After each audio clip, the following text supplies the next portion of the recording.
네, 안녕하십니까. 지금 현재 시간은 2026년 3월 21일 토요일 오후 7시 26분입니다. 자, 오늘 공부할 내용은 그 스프링거 네이처에 나왔던 그 중에서도 바이오 마크 리서치라는 저널에 실린 기사인데요. 우리 한국 기사죠.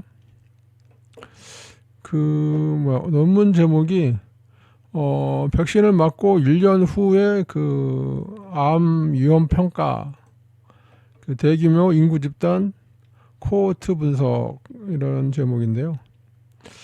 자, 이 페이퍼는 2025년 작년 9월 26일 날 퍼블리시가 됐습니다.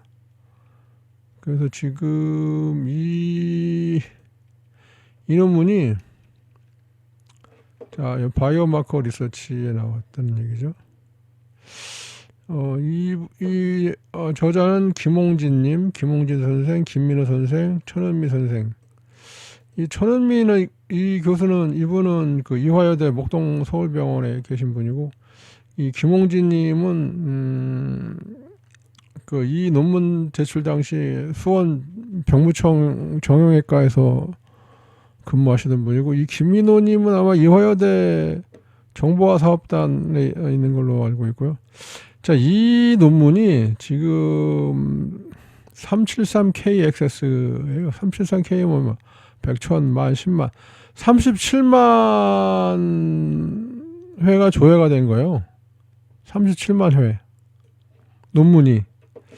그 다음에 논문 인용이 9건이 됐고요. 그 다음에 알티메트릭은 5138회나 됐고, 그 다음에 이 뉴스 통신사에서는 66회나 멘션이 됐고.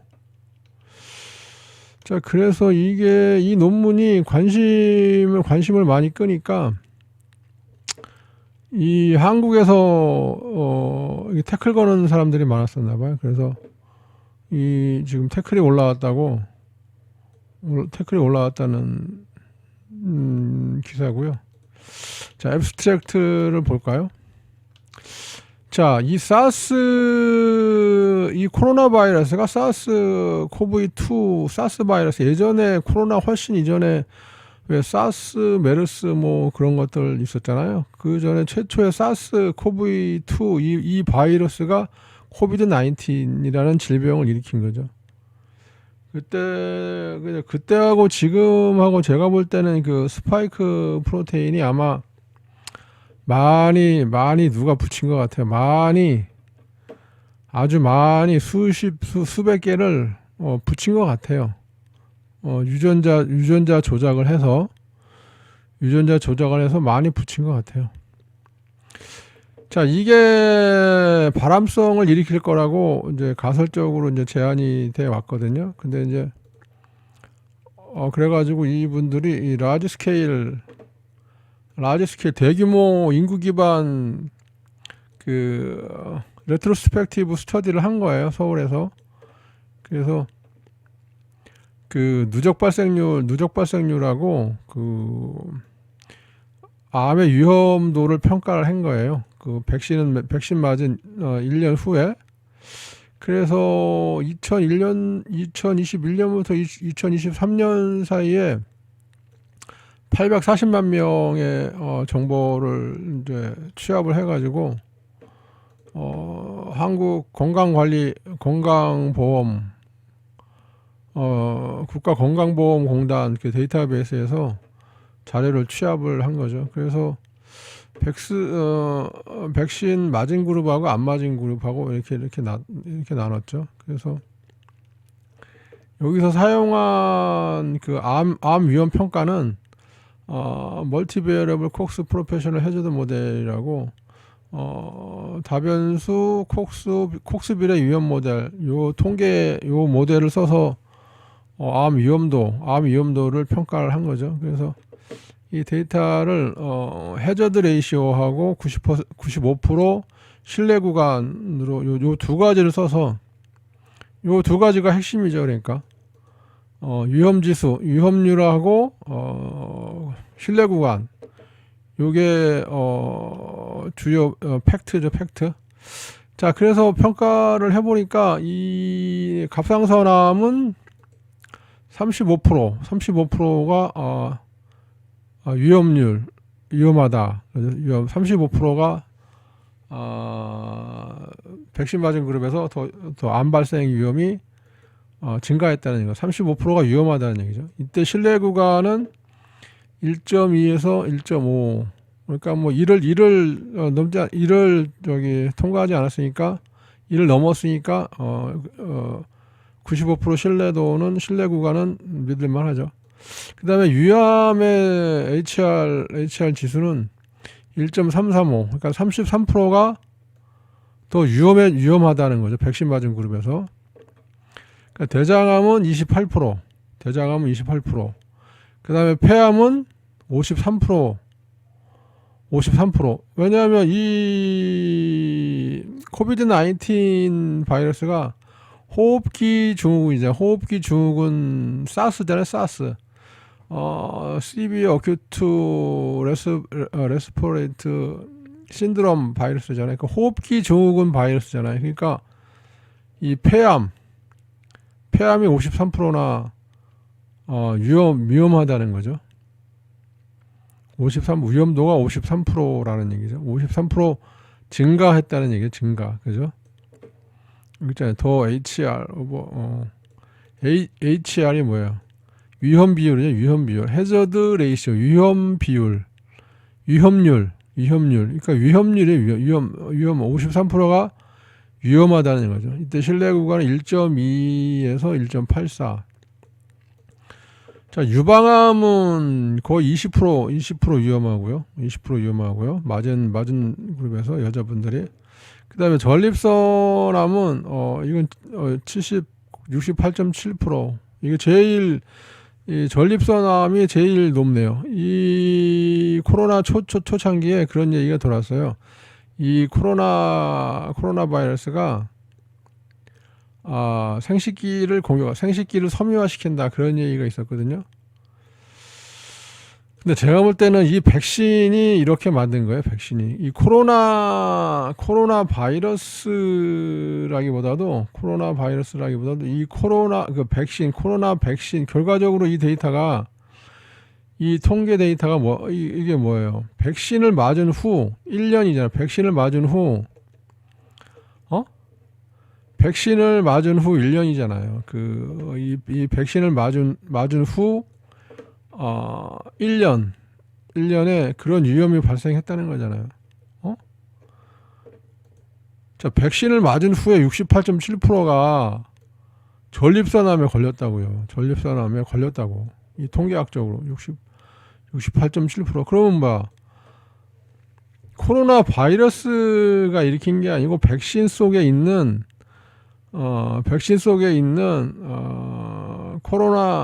코로나 DNA라고 봐야죠. 백신 속에 있는 코로나 DNA, 누군가 일부러 백신 속에 일부러 집어넣은 DNA, 코로나 DNA가 이렇게 만들었다는 얘기죠. 자,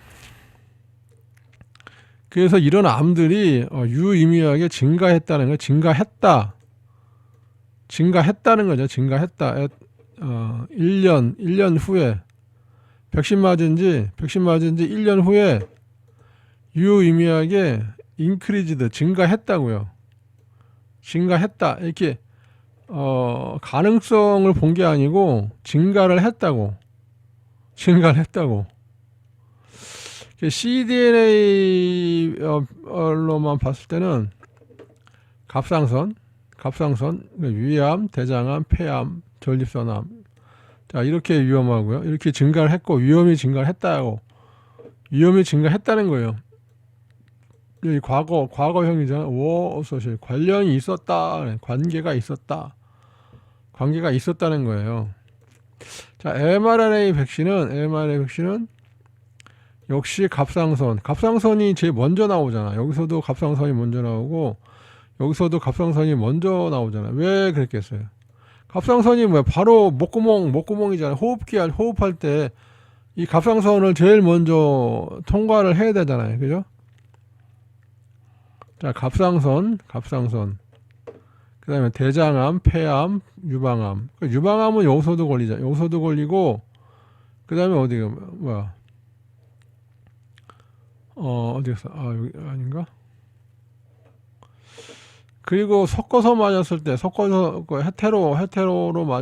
맞았을 때, 갑상선이 제일 먼저 나죠. 그 다음에 유방암. 그러니까 유방암은 지금 여기 걸치잖아요. 섞어서 맞았을 때도 유방암, mRNA 맞았을 때도 유방암, 이런 식으로 나오는 거죠. 그래서, 네, 지금부터는 이제 본문 들어가겠습니다. 자, 이게 지금 교신 저자가 교신 논문이기 때문에 투더 에디터부터 나오죠. 편집장한테. 자, 코로나 바이러스죠. 아까도 앞에서도 말씀을 드렸지만은 이 2019년 12월 달에 이게 발발을 하잖아요. 그래서 코비드 19이라고 이름을 붙였는데, 이게 사스 본체는 사스 바이러스 사스코브이2 코로나 바이러스예요. 호흡기 증후군. 그래서 이게 노인들한테 그 사망률하고 그 이환율을 많이 높였죠. 그래서 코비드 19 백신이 개발이 됐는데, 금방 개발이 됐는데, 근데 이게 보통 백신이라는 게 10년, 20년 이렇게 개발이 되는 건데, 1년 만에 갑자기 나왔어요. 이게 1년 만에 갑자기 튀어나왔어요. 이것도 웃기는 거고, 내가 볼 때는 이게 처음부터 준비를 한 거야. 스탠바이 하고 있다가 냉장고에 백신 잔뜩 만들어 놓고 대기하고 있다가 스탠바이 하자마자 이게 튀어나온 거예요. 그렇지 않고서는 이렇게 빨리 나올 수가 없어. 그리고 만들었다고 하더라도 엉터리라는 거죠. 엉터리. 자, 이 논문에서는 이게 좀 이 백신 맞고 좋아졌다 이렇게 나는데, 그런 거 같지는 않고, 그래서 이게 이 사스 바이러스가 그 암을 일으킬 것이다라고 이제 그 사람들이 이제 가설적으로 생각을 했죠. 그러니까 인간한테 그 암을 일으키는 바이러스는 한 10가지 정도 되거든요. 그래서 휴먼 파필로마 바이러스하고 앱스테인바 바이러스 요거 나오는데, 그다음 간염 바이러스도 암을 일으킵니다. 그래서 암을 일으키는 메커니즘이 몇 가지가 있는데, 이 레닌 엔지오텐신 알도스테론 시스템하고, 그다음에 바이러스 돌연변이하고, 그다음에 염증 반응 요 세 가지를 이용해서 암을 일으키는 메커니즘이거든요, 이게. 그래서 이 뉴스에 보면 스파이크 프로테인이 많죠. 이 백신 안에 스파이크 단백질이 들어있어요. 근데 이 백신 안에 이 스파이크 단백질이 일단은 DNA 상으로 코딩이 돼 있고, 그러니까 별도로 단백질 형태로 들어있는 건지는 제가 모르겠어요. 근데 DNA나 RNA로 이렇게 코딩이 돼 있는 거는 확실하죠.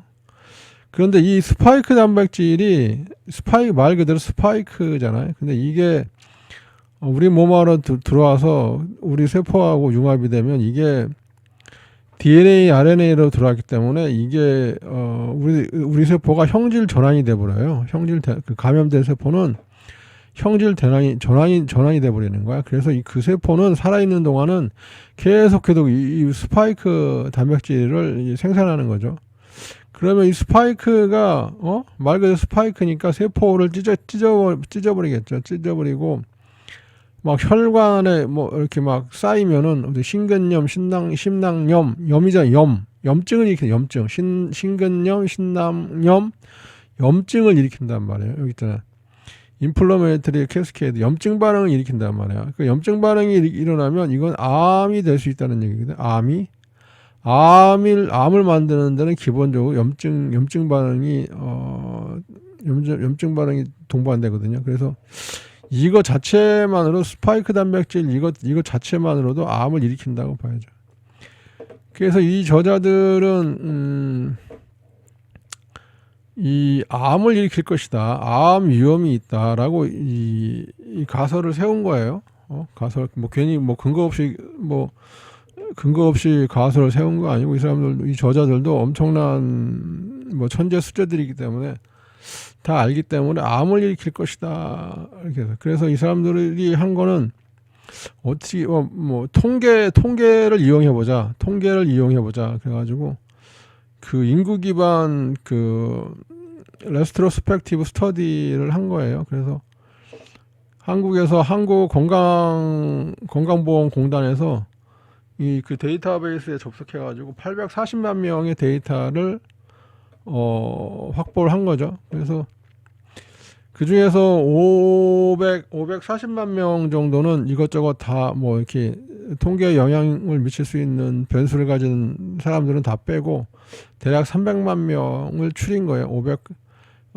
안 맞은 사람, 백신 안 맞은 사람 59만 명, 백신 맞은 사람 238만 명, 이렇게 1대4의 비율로 이렇게 추출을 한 거예요. 그리고 이 백신 맞은 238만 명 중에서 다시 부스터 있죠, 부스터 3차까지 맞은 사람을 또 구분을 한 거예요. 이 35만 명은 부스터 안 맞은 사람, 그 다음에 71만 명은 부스터 맞은 사람, 이렇게 또 1대2로 이렇게 나눈 거예요. 이런 기법을 1대2, 1대4 이렇게 나누면 통계가 더 정확해진다고 하더라고요. 그래서 그 다음에 이제 뭐 백신 타입별로도 나누고, 그 다음에 그 성별로 나누고 나이별로 이렇게 나눴어요. 그래서 이 데이터가 코비드 백신하고 코비드 19 백신하고 그 다음에 암 6가지 타입의 암 타입하고 관계가 있다는 거예요. 관계가 있다는 거야. 관계가 없어야 되는데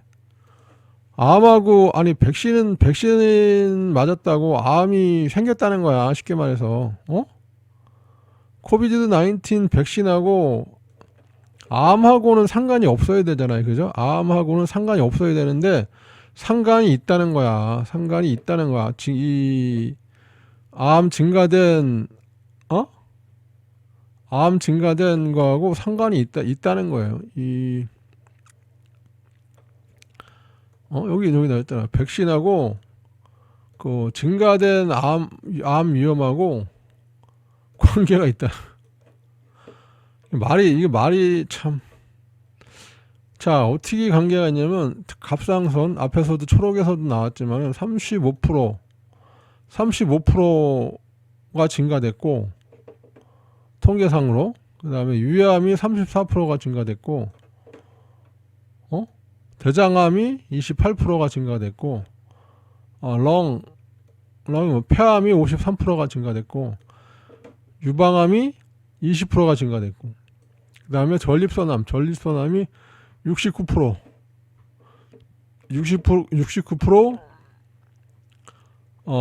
위험하다는 거지. 위험 비율이 그렇게 통계로 잡혔다는 얘기죠. 이제 해저드 레이시오잖아요.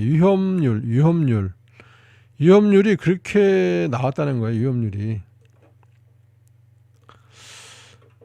자, 그 cDNA 백신은 갑상선, 위암, 대장암, 폐암, 그 다음에 전립선암, 그 다음에 mRNA 백신은 갑상선, 대장암, 그 다음에 유방암, 그리고 섞어서 맞았을 때는 갑상선, 유방암 이렇게 위험하다는 거예요. 그리고 성별로 남자 백신 맞은 남자는 위암, 폐암이 더 취약하고, 그 다음에 백신 맞은 여성은 갑상선, 그 다음에 대장암에 더 잘 걸린다. 그 다음에 나이별로 나눴을 때는 젊은 그룹 65세 젊은 층에서 갑상선하고 유방암이 더 취약하다는 거예요. 갑상선하고 유방암에 더 취약하다는 거야. 자, 이 유방암은 자 여기서도 나오죠. 유방암 65세 이하 그룹에서도 잡히고, 그 다음에 여기서도 잡히잖아요. 유방암은 뭐야? 이거 뭐 mRNA 맞았을 때 유방암이 더 민감하고.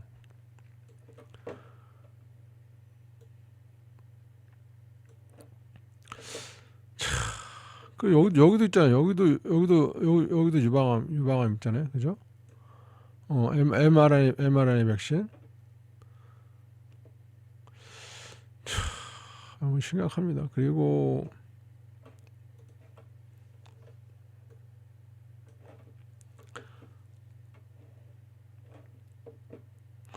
그 올더 그룹 75세 이상에서는 전립선암에 더 잘 걸리네요. 75세 이상에서는 전립선암에 더 잘 걸려. 그러니까 연세 드신 분들 지금 전립선암에 걸려가지고 고생하시는 분들 많다는 것 같아요. 자, 그 다음에 부스터를 맞았을 때는 이거는 뭐 서브스텐셜이야. 실제로 서브스텐셜이 뭐 실질적으로 위험에 영향을 미쳤다. 세 가지 타입의 영향을 끼쳤다는 거예요. 위암, 췌장암. 위암하고 췌장암에 실질적으로 부스터가 더 위험하다는 거죠.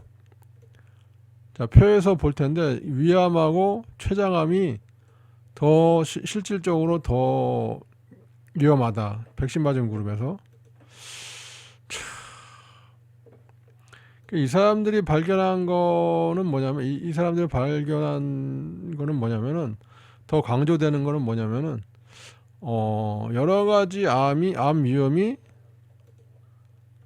다른 백신 타입하고 관계가 있다. 여러 가지 암 위험이 백신 타입별로 다르게 관계가 있다. 그러니까 관계가 없어야 되는데 관계가 있다는 거예요, 지금. 자, 요 그림은 나중에 별도로 설명하기로 하고요.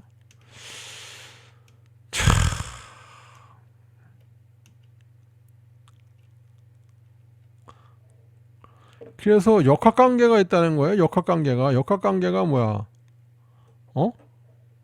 이 코비드 19 백신하고 누적 발생률 사이에서, 암의 누적 발생률 사이에서 역학관계가 있다는 거예요. 역학관계라는 건 뭐야? 전염병 관계가 있다는 전염병 관계.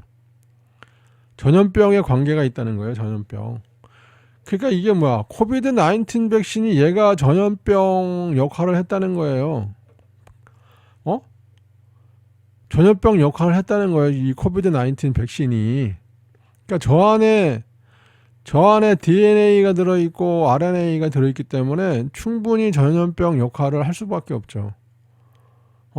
저 백신 안에 DNA, RNA가 들어있기 때문에 전염병 역할을 할 수밖에 없어요.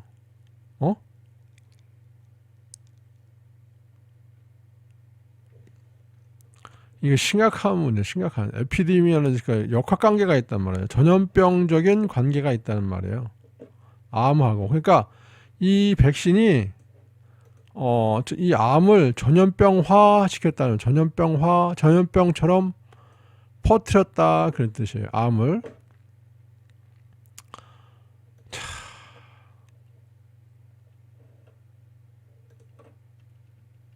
그래서 이 사람들은 지금 원래 그 관계를 인과관계를 밝히려면은 분자 생물학적인 그런 방법을 써야 되는데, 이 사람들은 통계학적인 방법으로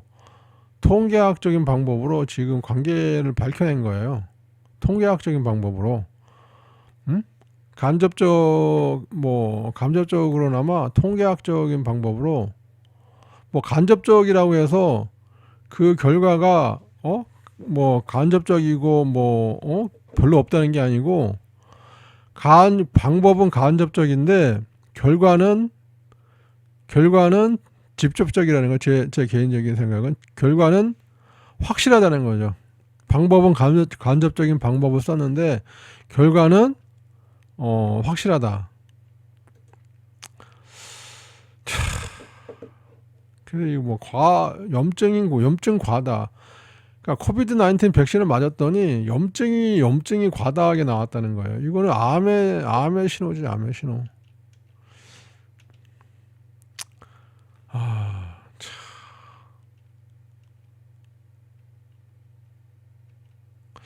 그래서 이 그 백신 맞은 그룹에서 특히 이제 위암이 높기 때문에, 높은 위험이 있기 때문에 이 의사들은 이거를 조심해야 되는 거예요. 부스터를 맞았을 때 위암을 일으킬 수 있기 때문에 이거를 위암 모니터링을 해야 된다는 거죠. 그죠? 지금 부스터 맞은 분들은 위암이 발생하는지 잘 관찰을 해야 됩니다. 위암이 발생하는지 잘 관찰을 해야 됩니다. 그래서 뭐 결론적으로 말해서 6가지 특정 암하고 이 백신하고 관계가 있다. 갑상선, 위암, 대장암. 만약에 여러분들이 갑상선에 걸렸다? 그럼 백신이 범인입니다. 위암에 걸렸다? 백신이 1차 범인. 자, 유방암에 걸렸다? 요새 제 주위에도 유방암 걸린 동생들이 많은데, 유방암에 걸렸다? 백신이 1차 범인, 백신이 범인입니다. 백신. 그 다음에 연세 드신 분들이 전립선암에 걸렸다? 백신이 범인입니다. 70% 백신이 범인입니다. 자, 유방암 백신이 범인입니다. 1년 백신 맞은 지 1년 내에 걸렸다면. 자, 특히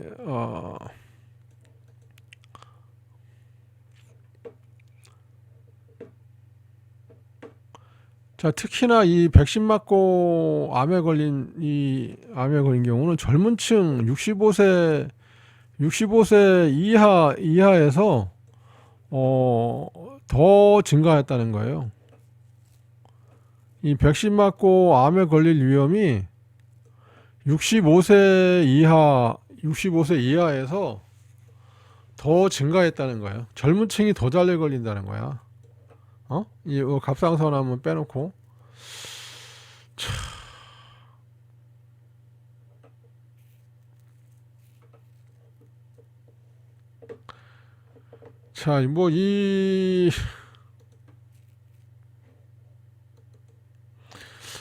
자, 저자들은 백신 전략을 이제 백신 전략에 대해서 더 연구를 해야 된다 그러는데, 백신 안 맞는 게 전략이에요. 백신 안 맞는 게, 특히나 mRNA 앞으로 무슨 전염병이 와도, 21세기에 웬 전염병이냐고. 말이 안 되잖아. 21세기에 웬 전염병이냐고. 그 말이 안 되는 상황이야. 이 백신을 맞추려는 것 자체가 지금 음모야, 음모. 백신 맞아서 좋은 게 하나도 없잖아, 지금. 곰팡이 먼지 이물질이 문제가 아니고, 백신 자체에 DNA, RNA가 들어있는데 거기에 스파이크 단백질이 코딩되어 있다고. 그러니까 그거 맞으면 스파이크 단백질을 우리 몸이 생산하는 거야. 계속 없어질 때까지. 금방 없어지지도 않아. 몇 달, 몇 주, 몇 달을 간다는 거야. 그리고 평생 갈 수도 있고. 그거 맞으면 섬유화가 돼서 온갖 장기가 섬유화가 되는 거, 섬유화. 절대 맞으면 안 돼. 뭐 이런 얘기 했다고 또 이거 또 유튜브에서 또 잘릴 것 같은데. 자, 그래서 이 데이터는 국민건강보험공단에서 지금 얻었다는 얘기고,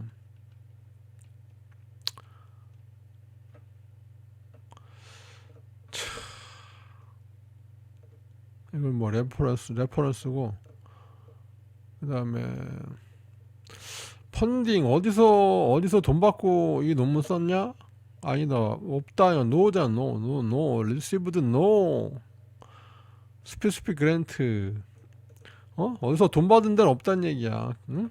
펀딩이 없다는 말이야. 그냥 자체적으로 개인적으로 했다는 얘기겠지. 그래서 자, 이 김홍진 선생하고 김민호 선생은 공동 저자야. 공동 일저자야. 공동 일저자야. 이분들은 뭐 거의 뭐 보니까 경력 보니까 뭐 논문도 엄청 많이 쓰고, 학교도 뭐 포항공대 나오고 뭐 의과대학 또 나오고, 뭐 박사들하고 뭐 인제대학교인가 의과대학 박사하고 엄청난 사람들이야. 그래서 이 당시에 논문 쓸 때 이 당시에 이 김홍진 선생은 수원 병무청 정형외과 선생이었고, 그 다음에 이 김민호 선생은 이화여대 서울병원에서 그 정보화단에 있었고, 그 다음에 이 또 최명근 선생하고 천은미 선생, 이 천은미 선생이 이화여대 교수잖아. 그래서 이분들은 호흡기 내과, 호흡기 중증 케어 내과에 있고, 내과에 이화여대 내과, 이화여대 목동병원 내과에 있는 분들이고, 이 명근 최 선생하고 천은미 선생 교수님이지.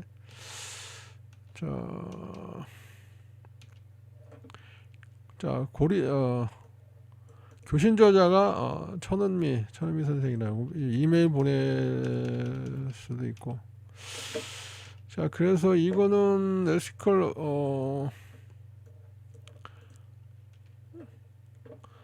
자, 이 스터디 프로토콜이 승인을 받았다는 거야. 그 이화여대 리뷰 보드 위원회에서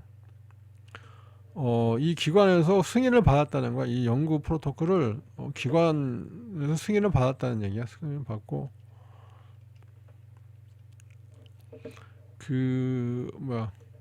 한국 국민건강보험당 데이터베이스에서 나왔다는 얘기고.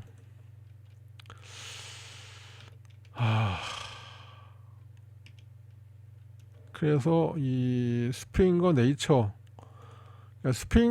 네이처하고 합병했잖아. 이 출판사잖아. 이 네이처는 세계적인 그 학술지 네이처를 출판하는 출판사잖아. 그래서 스프링거 그러니까 네이처에서 네이처의 자매진 바이오마크 리서치에 나온 거지. 그러니까 이런데 논문 내기도 힘들어. 이런데 논문 내는 것 자체가 큰 영광이야. 큰 임팩트 점수도 높고, 일생에서 네이처 출판사에 논문 냈다. 그 사람은 일단은 인증된 사람이야. 일단은 성공한 사람이야. 자, 여기 보충 자료가 있고. 자, 그래서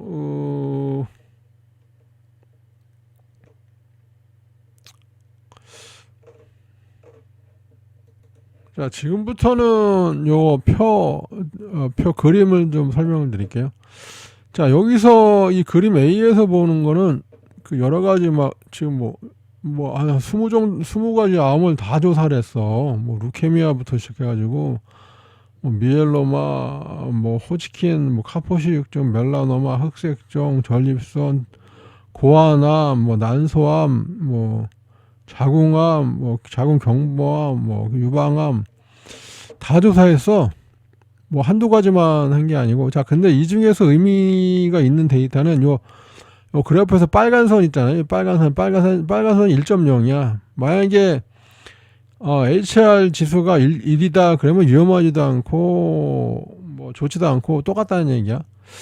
자, 여기서 의미 있는 건 이 빨간 선, 빨간 점. 이건 전반적인 평균이죠. 빨간 선. 다 1을 넘어야 돼. 1을 넘어야 되고 여기를 빨간 선을 걸치면 안 돼. 걸친 것들은 다 통계학적으로 의미가 없어서 다 그냥 빼버리면 돼요. 빼버리면 되고 이 빨간 것만 보시면 돼요. 빨간 것만. 자, 이 중에서 제일 지금 위험한 게 이거잖아요. 이거 전립선암 거의 70% 전립선암. 여기가 한 70% 정도 되는 거예요. 전립선암이 제일 위험하고 그 다음에 위험한 게 뭐예요? 폐암이 왜 위험해? 저거 아니야. 호흡기 질환이잖아. 호흡기 바이러스이기 때문에 이게 지금 두 번째로 위험하네. 근데 이 전립선암보다 암이 더 위험하네. 근데 그다음에 호흡기니까 폐암 그 스파이크 단백질이 폐 세포를 다 찢어 놓는 거야. 그래서 폐 염증을 일으키는 거지. 폐암. 그다음에 유방암도 20% 정도 위험하고, 그 다음에 대장암도 한 25%, 그 다음에 위암 27% 정도, 그 다음에 갑상선암 거의 한 30%. 자, 이렇게 위험하다는 거죠. 그 다음에 B는 뭐냐면은,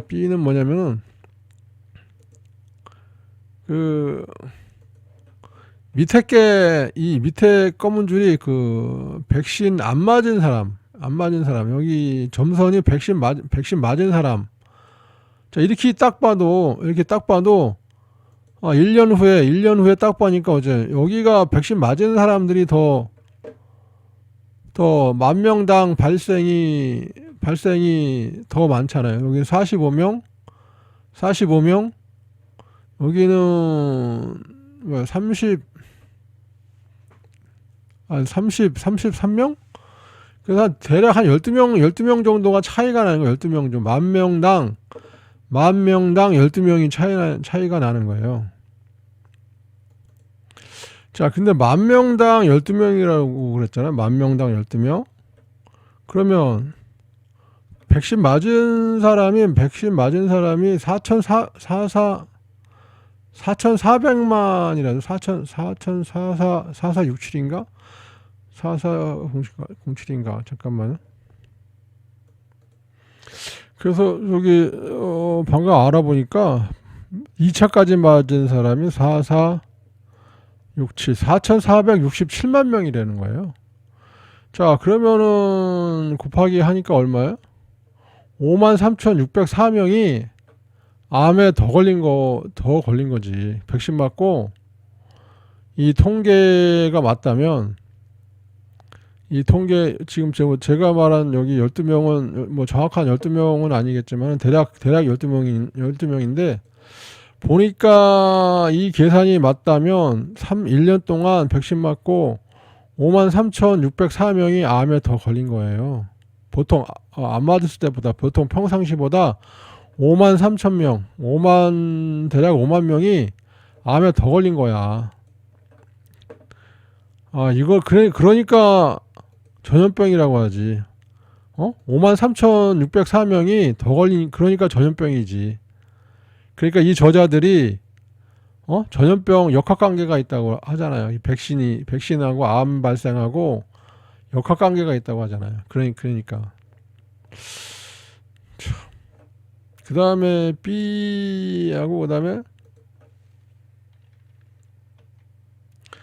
C는 뭐냐면 백신, 일단 백신을 맞으면 한 25% 정도가 암 발생이 위험한 거예요. 위험한 거예요. 그다음에 cDNA 백신을 맞으면은 거의 50%가 위험한 거예요. 암 발생 확률이 50%가 확 증가하는 거예요. 그다음에 mRNA 백신을 맞으면 한 20% 정도. 자, 그다음에 섞어 맞으면은 지금 얘하고 중간 정도. 요 정도. 한 30% 정도가 위험한 거예요. 참, 네. 그 다음에 이거는 뭐냐면은, 성별로 나는 거예요. 그랬더니, 지금 제일 밑에 있는 게 백신 안 맞은 남자. 백신 안 맞은 남자가 제일 안전해. 제일 안전해. 그러니까, 여기 발생률로 봤을 때는 한 25%? 그 다음에 백신 맞은 여자가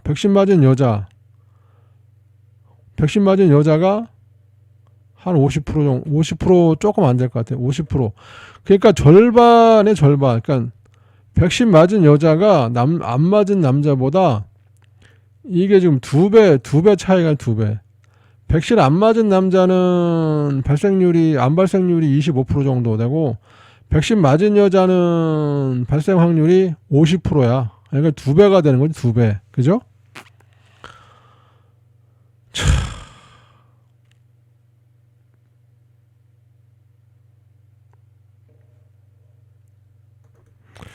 그 다음에 이 그림 2는 뭐냐면요. 나이별로 나요, 나이별로. 지금 제일, 만 명당, 누적 발생률이 제일 적은 그 그룹이, 백신 안 맞은 65세, 이하 사람들이 가장 안전하고, 그 다음에 가장 많이 발생하는 나이대가, 백신 맞은 75세 이상, 백신 맞은 노약자 그룹이 가장 거의 120명이에요. 만 명당, 누적 발생자 수가 만 명당 120명이고, 그 다음에 제일 안전한 그룹이 한 20명?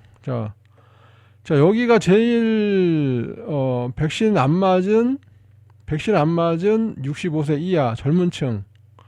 그러니까 이 차이가 거의 한 100명 정도 차이가 나요. 100명 정도. 100명 정도가 대략이긴 하지만, 여기가 한 25명 정도, 한 25명 정도 될 것 같은데, 20명이라고 보고, 한 100명 정도가 차이가 나는 거예요. 젊은 층하고, 젊은 층은 백신 안 맞은 젊은 층보다, 백신 맞은 노인층이 발생자 수가 100명 이상이 한 110명 정도가 더 많이 암이 발생한다는 거죠. 그 다음에 중간치는 여기고요. 자, 그 다음에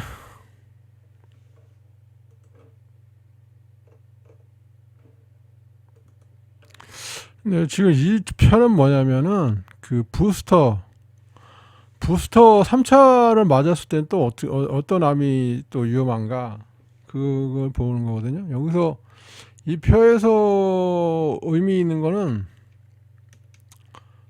다 의미 있는 거는 위암이죠, 위암.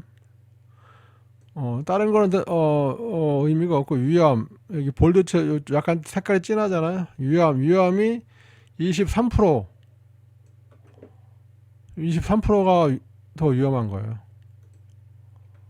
그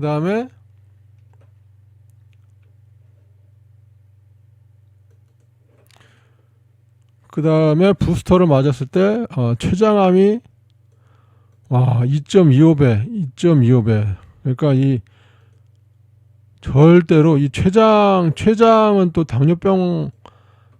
당뇨병하고도 연결이 되잖아요. 그래서 제 추측에는 이 백신 맞고서 아마 당뇨병 환자가 아마 급증했을 것 같아요. 당뇨병 환자가, 모르긴 해도 집안에 한 명씩은 생겼을 것 같아요. 자, 이 췌장암이 2.25배나 더 증가를 했단 말이에요. 2.25배나. 95% 신뢰 구간은 1.44에서 3.50.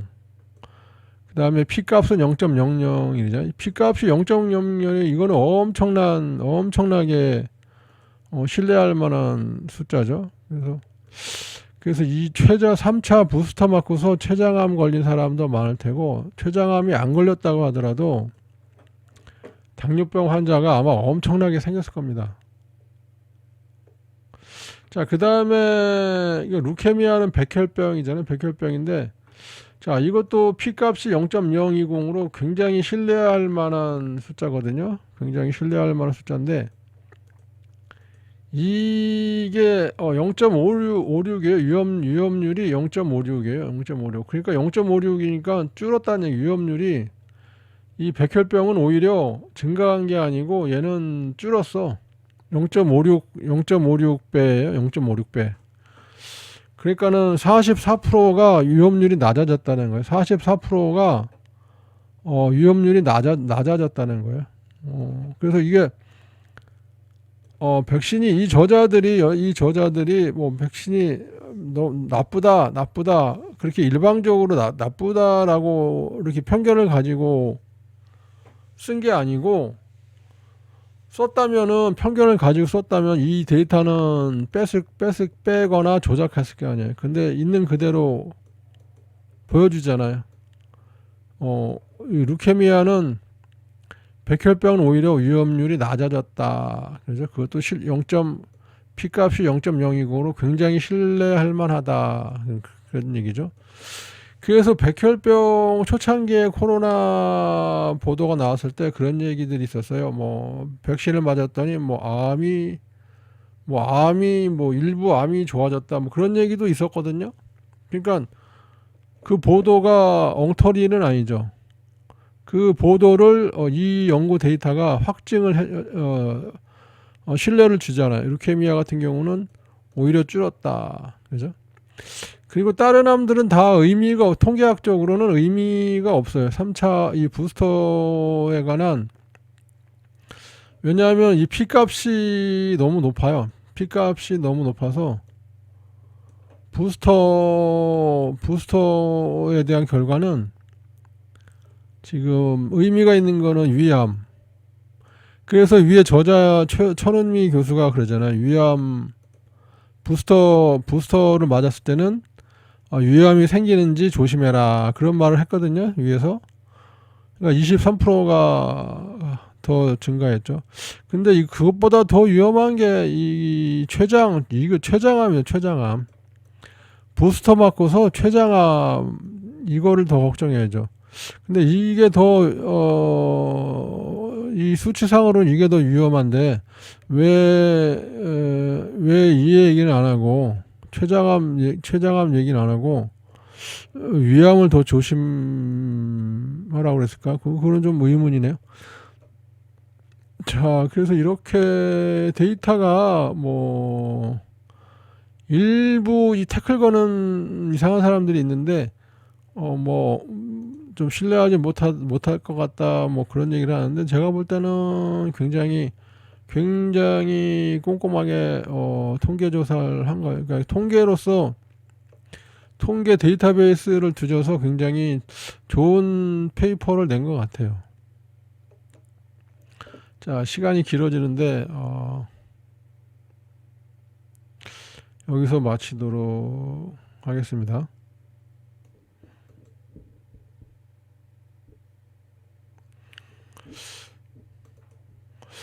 참고로 추가로 말씀드리면은 고용량 비타민 C하고 또 고용량 비타민 비타민 D 같은 경우는 그 혈중 수치를 70 이상으로 유지를 하면은 그 암이 예방과 치료가 된다고 그러네요. 비타민 D를 하루에 5,000 IU씩 꾸준히 먹으면 한 3, 4개월 먹으면 그 정도는 되고 한 못해도 50, 60까지는 될 것 같아요. 혈중 수치 70이라는 거는 사실상 굉장히 높은 수치거든요.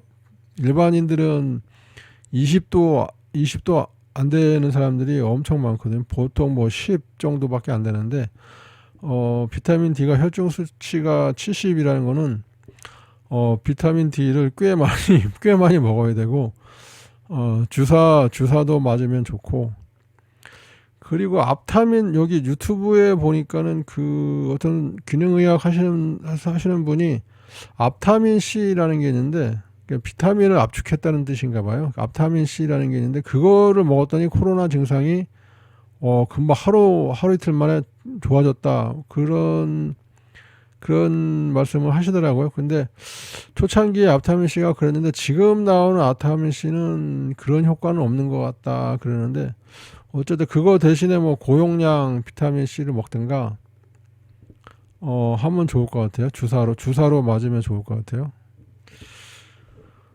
자, 많이 공부해서 공부를 해야 건강도 지킬 수가 있는 것 같습니다. 자, 이상 마치겠습니다.